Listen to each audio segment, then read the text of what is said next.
नमस्कार, मी doctor Sapna Gothi, MD master in facial aesthetics, skin and hair expert. दरवर्षीप्रमाणे यावर्षीही D&S एस्थेटिकमध्ये आम्ही गणपतीची स्थापना केलेली आहे. याचं विशेष म्हणजे माझी मुलगी काव्या ही गणपतीची मूर्ती बनवून मग आम्ही याची स्थापना करतो. गणपतीची मूर्ती बनवून स्थापना करण्यामध्ये एक वेगळीच मजा असते आणि ती आम्ही प्रत्येक वर्षी अनुभवतो.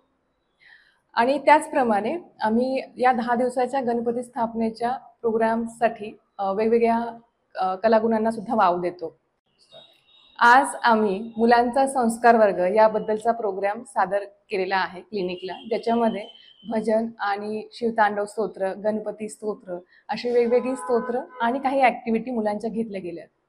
हे करण्यामागचा जो संदेश आमचा द्यायचा आहे तो म्हणजे की डिजिटल आणि मोबाईलच्या जगामध्ये मुलांना हे संस्कार खूप चांगल्या पद्धतीने आयुष्य विकसित करू शकतात आणि हे खूप छान पद्धतीने आज पार पडलं आहे.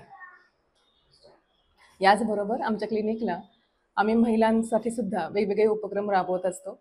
आमच्या क्लिनिकला skin, hair, laser, clinical cosmetology याबद्दल उपचार दिले जातात.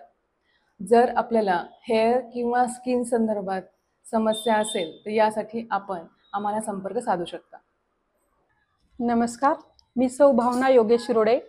मी उंटवाडीमध्ये राहते आणि तिथेच मी संस्कार वर्गाचे क्लासेस घेते.